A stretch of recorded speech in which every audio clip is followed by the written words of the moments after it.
The following program is a public access production. Comcast is required to provide time on this channel and make it available pursuant to franchise agreements with the communities we serve.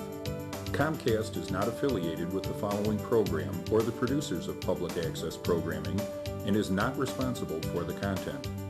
The following program does not reflect the opinions of Comcast or its affiliates.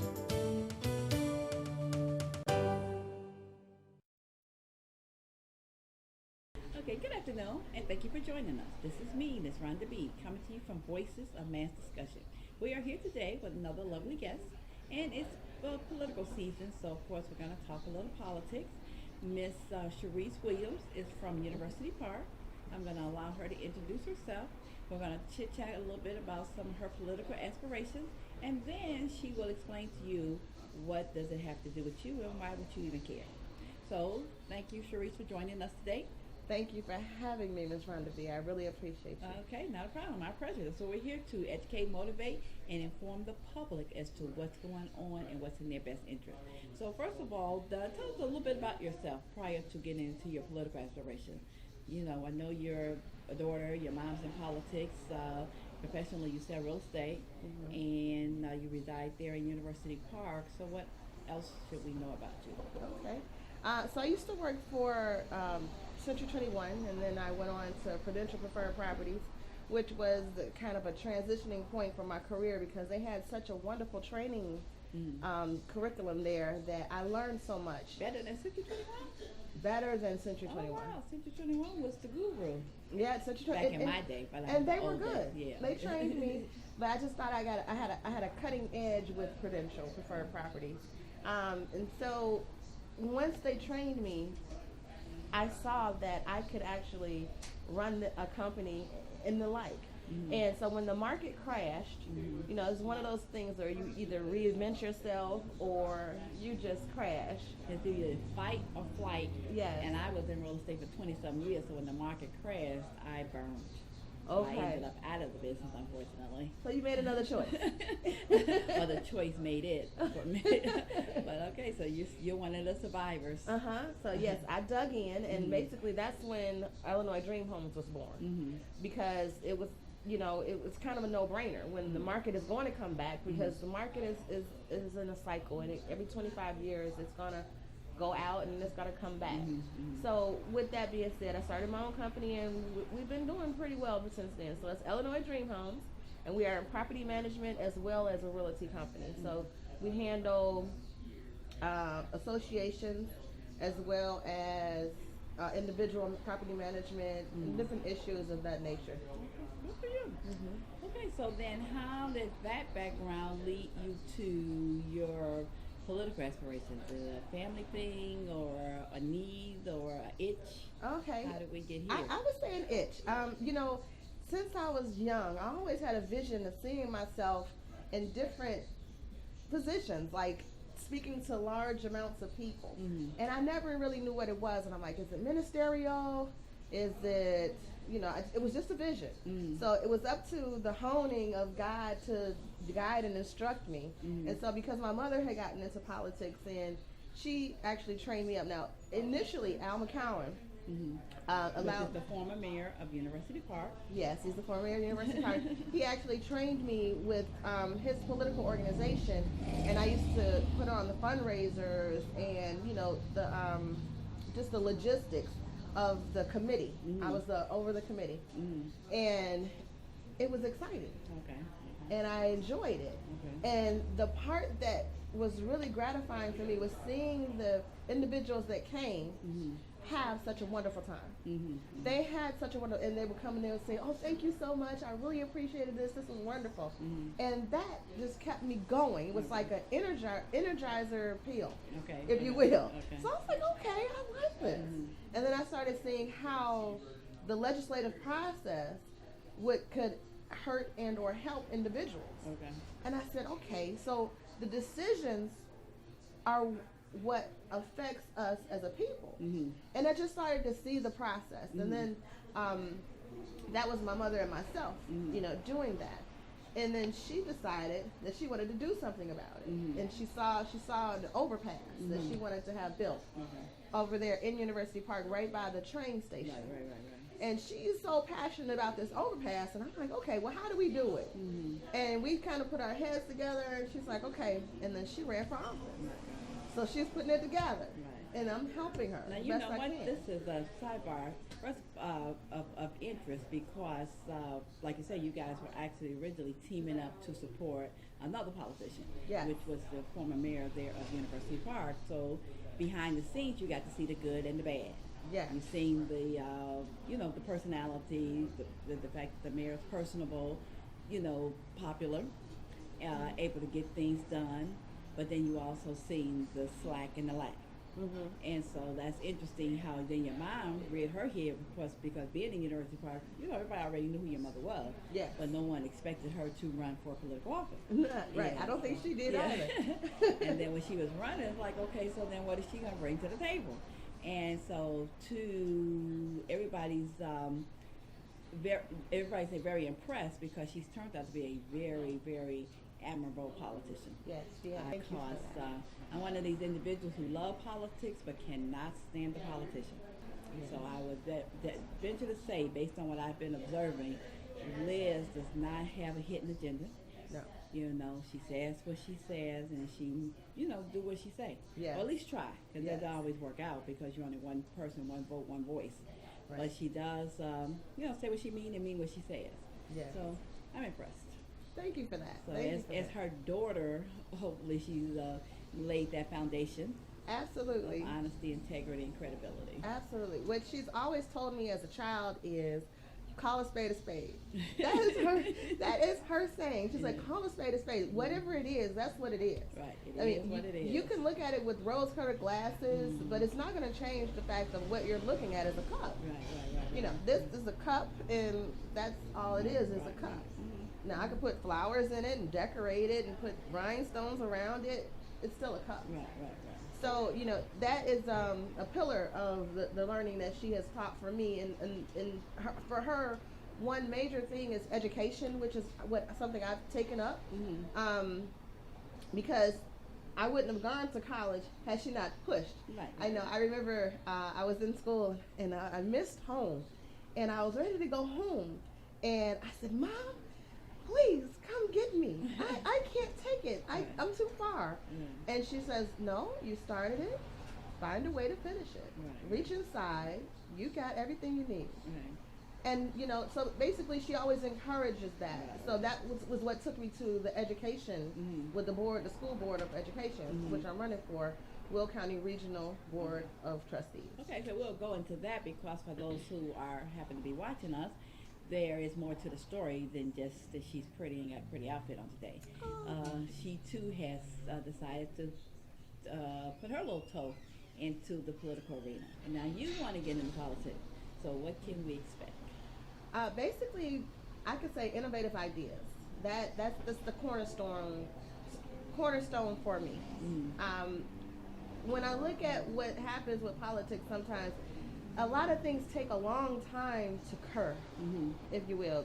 Cure. I'm sorry, not cure, but cure, if you will. And so, with that being said, the innovative ideas, they have to keep coming. So you get one thing in the pipeline, you get another thing in the pipeline, something I learned from real estate. And you got to keep a full pipeline. So you have things that are coming down the line as you go. So it doesn't just stop. And it's very important and imperative to let other individuals do their job.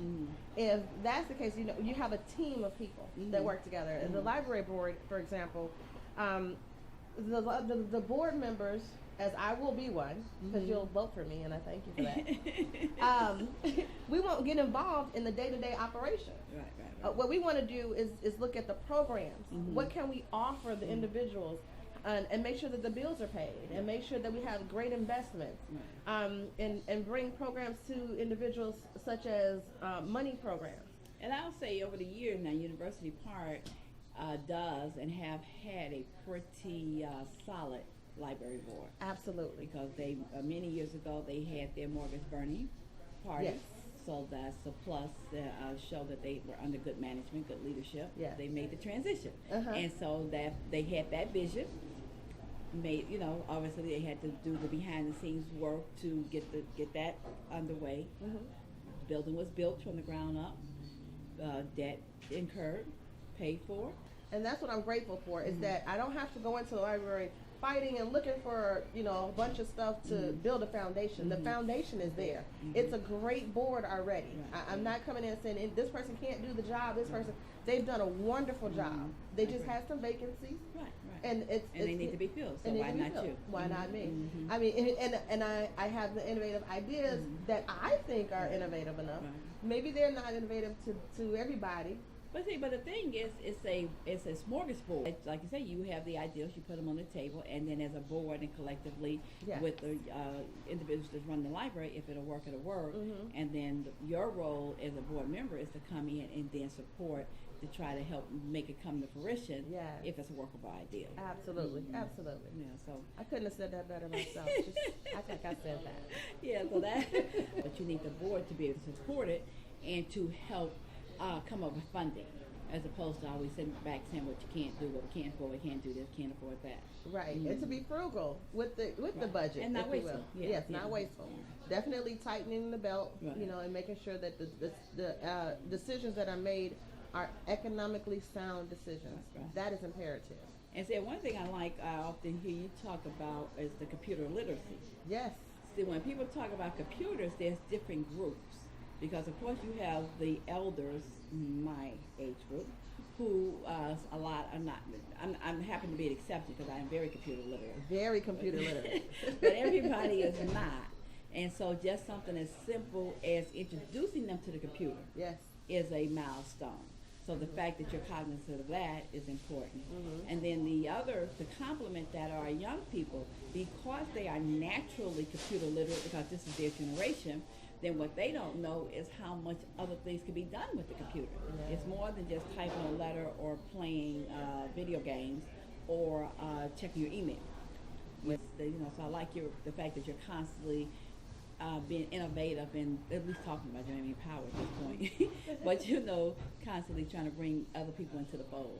Well, I beg to differ. The power that I have, actually now, is even more so than if I'm elected to board, because I am a constituent.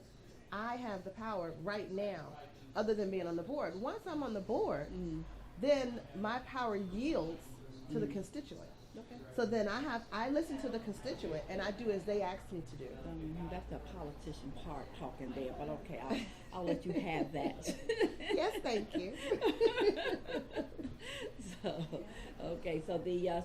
And I know you supported your mom. She had brought the GED program to University Park. Absolutely. So that was with mixed reviews. Mixed reviews. Now, Prairie State partnered with University Park, and they offered an entrepreneurship class as well as a GED class that came to town.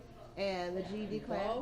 For those of you guys who are looking or listening and not familiar with it, both of them was highly praised. I've heard great things about both of the programs. Thank you very much. And that needs to be said, because there are individuals who don't appreciate that, and they feel that we shouldn't help individuals that don't have a high school diploma or a GED. And that's the furthest thing from the truth. So, like I said, Trustee Williams has always been about education. She did run, her platform was on education, and she has been consistent. Yes. That's what she believes in, and like I said, I'm just impressed. She's one of those who recognize and speak for the lesser than. Yes. So. And I'm glad that she's raised me up, because again, my platform too is also education, and education.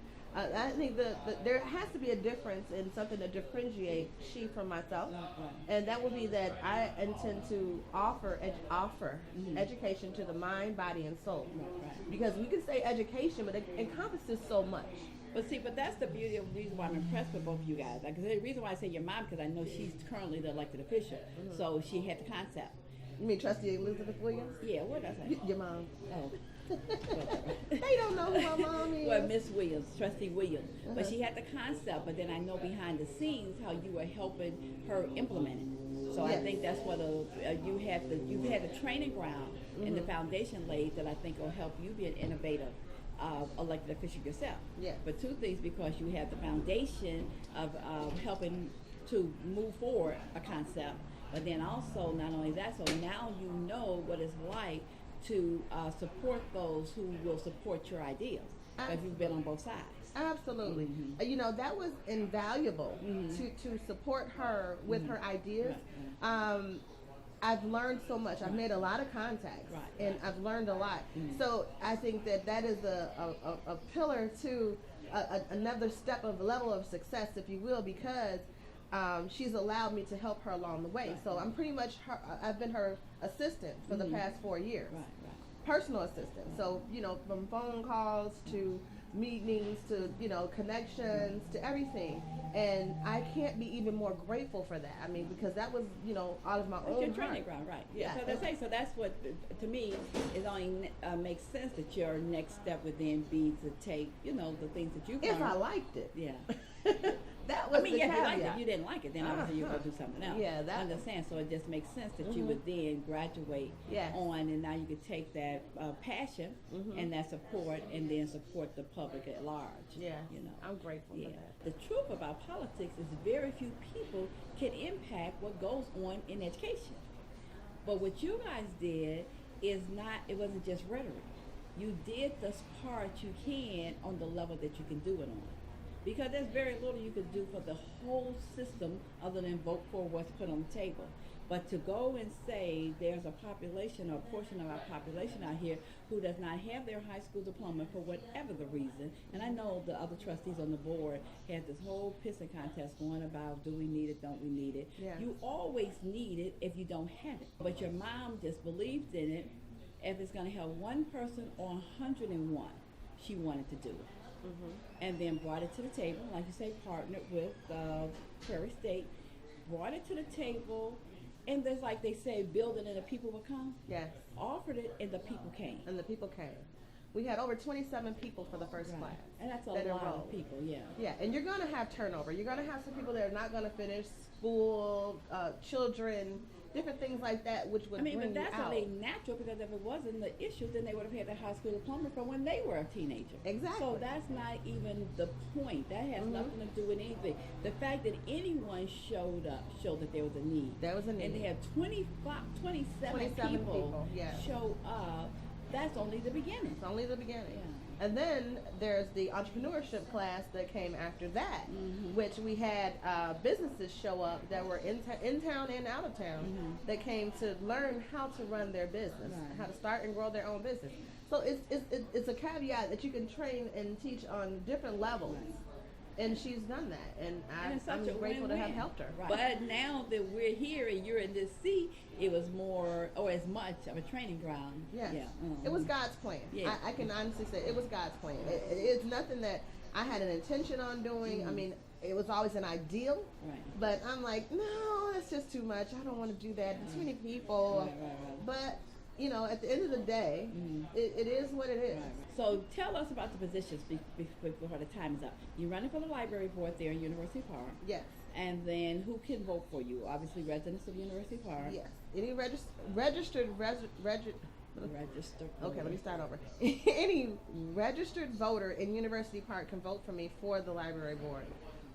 And then your platform is vote for me for the library board, and then I will support the board with making the decisions to bring in courses, programs for mind, body, and soul, including and not limited to yoga, nutrition classes, and health for children, to teach them proper eating habits prior to them developing the eating habits that we have later on in life that causes different health ailments and issues.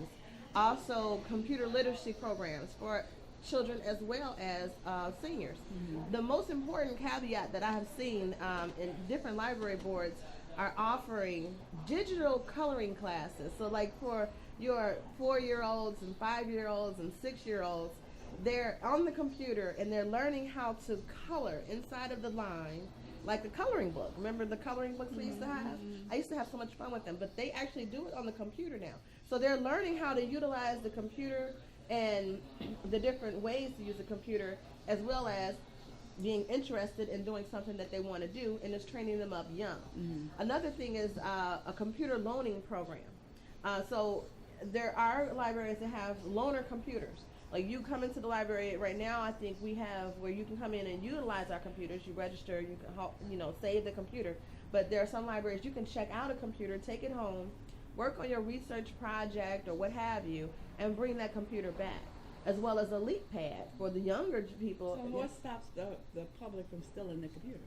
Well, it's registered to you, and you bring that computer back. No, but the books are registered to you, and they don't always bring the books back. Well, we have to look at the security of that. But it's been working elsewhere, and they haven't had a major issue as far as that's concerned.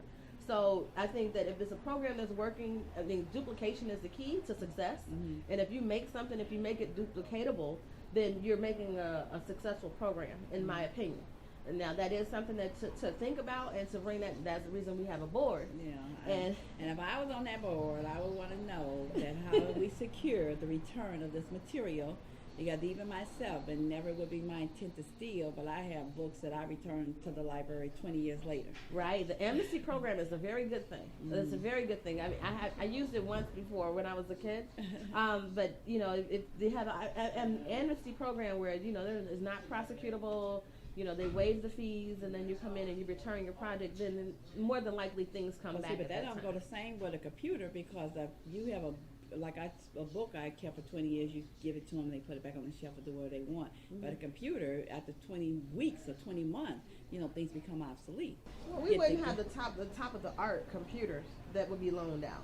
I mean, I don't care if it's this cup; it don't belong to them. So what is the procedure to get it back? Well, we have to go err on the side of integrity. I would prefer to err on the side of integrity, and hopefully that the individual would have the integrity to bring the computer back, as opposed to keeping the computer at home. And maybe it'd be a beneficial thing for them to bring it back. Maybe the upload of the memory goes to the upload in the library, and it only downloads when you bring the computer back, and then you get it back to them. There's different caveats and different ways to do it, and that'll be up to the board to figure out what is the safest way to proceed. It's just an idea. Like I said, innovative ideas. That doesn't mean that they're going to go through. Okay, no, It just means I have them. Put it on the table, and then that's why it's a board, and Yes, you do your due diligence. Absolutely. I'm not running anything. I'm just offering. Right. Find out the other places that's doing it, and how did they get it to work, and the security of it. Allow me to empty my cup. Yeah. Okay. Overflow, rather. Okay, so I guess one of the things to try to bring the GED's program to via the library, because that was the kickback you got when you were doing it there, is that they kept saying it was being offered at the library. And it was not being offered at the library. I mean, we reviewed it extensively, and the library just wasn't able to hone in on that or to have a class with a teacher. And so and Trustee Williams actually did approach University Park Library to ask them to have the class. However, they didn't have the manpower. And the director at the time stated that she didn't want to have the reporting requirements of a grant. Okay, so now let's tell the second position there, because you're hoping to be a dual elected official. Yes. So the second position is more Will County. Now in University Park, for the library, is that only University Park residents? That is only the University Park residents that can vote for me there. And I'm actually number 2 on the ballot, as is Trustee Elizabeth Liz Williams, number 2 on the ballot on the trustee position.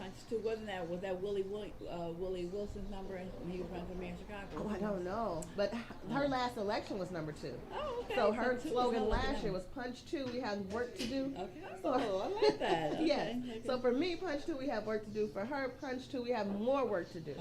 Okay. So, but for the new position, Punch 2, Cherese is the one for you. But go on. I like that. Punch number 2, Cherese is the one for you. Okay.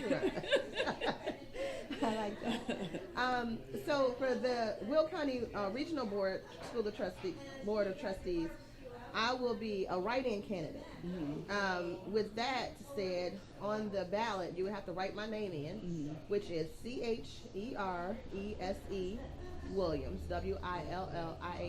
So let me ask you this: when a write-in candidate, does it matter? Does the person have to spell your name exactly correct, or is the fact that they were Sherry Williams, people know who it is? Yes, they have to make an attempt to make the name correct. Okay. It doesn't have to be absolutely correct on the ballot, but they have to know that they can't put apple tree and a Cherese Williams. They can't put Rhonda Woods and a Cherese Williams. But if they put Sherry Williams, if they put Sherry Williams, if they put Cheese Williams, if, you know, they put Cheese Wilson, then it looks like they're trying to attempt to write my name, then that is a vote. Oh, okay. So that's important for people to know, because I think sometimes a person will get hesitant because they just don't know how to spell the person's Absolutely. name, or they don't recall the same name. Absolutely. You know, the exact name. Okay, so that's education to yourself. And I can help you with that because my name is actually Cherese. It's Cheese, just add an R between the E's. Cherese. She's a write-in candidate, so you have to write her name in. You won't go there, won't be pre-printed, basically is what that means. Yes, that's what it means. Okay, so then what is the position? The position is actually sitting on the board for the school annexation process. So what happens is if a school closes down, the property within the school and or the school itself has to transfer somewhere. Okay, so because it has to transfer somewhere, let's use Hickory Elementary, where I went to school. Hickory Elementary closed down, and it became Coretta Scott King. When it closed down and became Coretta Scott King, it had to go before the Will County Regional Board in order to find out how the property was going to be annexed, where it was going to go. Some property may have gone to Coretta Scott King. Coretta Scott King may have had another budget where they can buy new tables or they could buy new desks or books. And so those books had to be transferred somewhere else. Even if they were transferred out and no longer useful, then this board oversees where those properties are Basically, transferred to. it's public funds. Yes. So someone has to be accounted for public funds. Yes. So there needs to be a chain of command. Yes. And so then there's a board, which most people are not even aware of. Yeah. But there's a board that's basically is making sure that there's a straight line as to what happens to the public funds property or Yes. whatever is Yes. involved. So that there is no theft, like those cloner computers. There is no theft. So you have to have a checks and balances system. Right. So it can be done. It's just how. Other than that, what should the public know about you? She wants to be a duly elected official. She's calling on your support. Yes, I am, and I need your vote. I need you to come out. I need you to vote. A lot of individuals are saying, "Oh, I don't vote anymore. I don't like to vote," but that's not going to help us. What's going to help us is to get up and pick up your bed and walk and go to the election polls and vote and cast your vote, whether it's for me or someone else, which I would hope it would be for me. So with all that said, it's imperative. Decisions are made at the polls. And if you don't like what's going on in your community, and that's not just on the library board, and it's not just on a school board, it's on the village board, it's on the presidential board, any electoral field, in order for you to change your world, you have to change your vote. Or vote. But a general population, we always feel my vote is not going to make a break. So Yeah. that's the reason why you do shows like this, is so that the individuals that's seeking the office can ask you personally for your support, because your one vote could very well be the difference between them sitting in that chair and not. Or not. And I need your vote. Please get up and go to the polls. ChereseInterviewch19 Williams. And that's for write-in for Will County Regional School Board of Trustees. For number 2, for the library board. And I also want to say that I endorse the Democratic nominating team for University Park, which is running for mayor. The mayoral ticket is Joe Rudez, also trustee Elizabeth Liz Williams, also trustee Oscar Brown, and also Sonia Jenkins, who is also actually coming into the political field. She's new to the caveat, but she's a very sharp young lady, and I think that they have a team that is cohesive. They have some similar ideas, and now I'm not going to say that they don't argue and fight over some things prior to getting to the board, because no one ever all the time agrees on everything. Cherese has had a great foundation. Yes. And so I think you'll be actually in good hands if you would trust her with your vote. Now, thank you for that. Thank you. Okay. So, and then I thank you guys for, of course, always listening. This is me, Ms. Rhonda B., coming to you from Voices of Mass Discussion. Appreciate your time. And everybody knows if you have something to say, I'm going to say it to you, for you, but never about you, without you knowing.